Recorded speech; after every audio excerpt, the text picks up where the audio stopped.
Hello friends, welcome back to my channel ரசிக்கலாம் ருசிக்கலாம். இன்னைக்கு நம்ம சேனல்ல சம்மர் ஸ்பெஷலா ஒரு ஐஸ்கிரீம் ரெசிபி தான் பார்க்க போறோம்.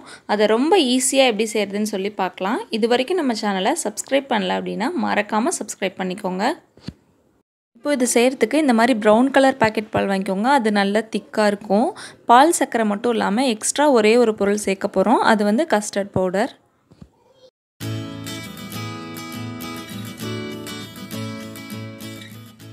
நம்ம 1/2 லிட்டர் பால் யூஸ் பண்ணிருக்கோம். அது நல்ல பாதி ஆகிற வரைக்கும் காய்ச்சி எடுத்துக்கலாம். பால் பாதி ஆகிறதுக்கு 1/2 மணி நேரம் ஆகும். அது வரைக்கும் பொங்காம இருக்க ஒரு கரண்டி வச்சு நம்ம இந்த மாதிரி கிளறிட்டே இருக்கலாம்.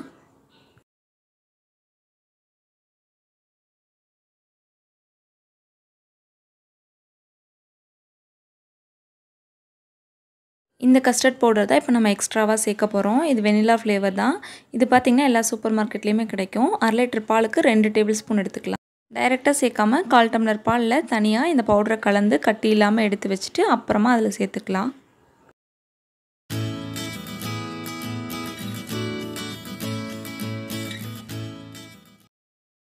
பால் நல்லா திக்காயிருச்சு. இப்போது நம்ம கலந்து வச்சுருக்க இந்த கஸ்டர்ட் மிக்சரை இதில் சேர்த்துடலாம். இது சேர்த்தது உடனேவே நல்லா திக்காக ஆரம்பிச்சிரும். ஸோ நல்லா அடிப்பிடிச்சிடாமல் கிளறிட்டே இருக்கணும். சிம்மில் வச்சுக்கலாம் அடுப்பை. இது வேகிறதுக்கு டைம் கொடுக்கணும். அதனால் இதை சேர்த்ததுக்கப்புறமா நம்ம சர்க்கரை சேர்த்துக்கலாம்.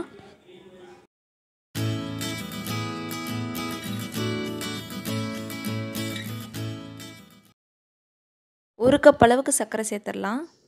சர்க்கரை சேர்த்ததுக்கப்புறமா ஒரு 2-3 நிமிஷம் நல்லா ஸ்லோ ஃப்ளேம்லேயே வச்சுட்டு கிளறி விட்டுடலாம்.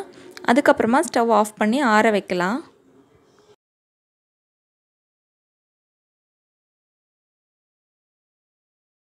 ஆற வச்சதுக்கப்புறமா அதை ஒரு மிக்ஸி ஜாரில் போட்டு நல்லா அடித்து எடுத்துக்கலாம்.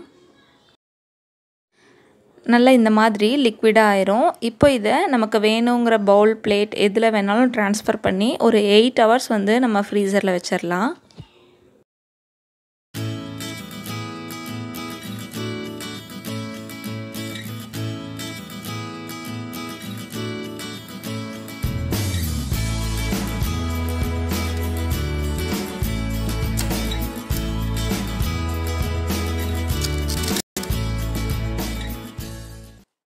எயிட் ஹவர்ஸ்க்கு அப்புறம் ஐஸ்கிரீம் நல்லா செட் ஆகிருக்கான்னு பார்க்கலாம்.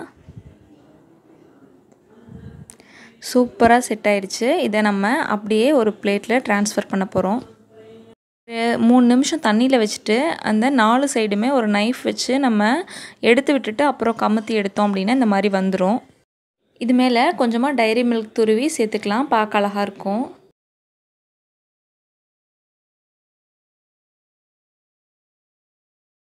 சூப்பராக பார்த்ததுமே சாப்பிடணும் போல் இருக்க ஐஸ்கிரீம் நம்ம வீட்டிலேயே செஞ்சாச்சு. இதை ஒரு பவுலில் போட்டு சர்வ் பண்ணிடலாம்.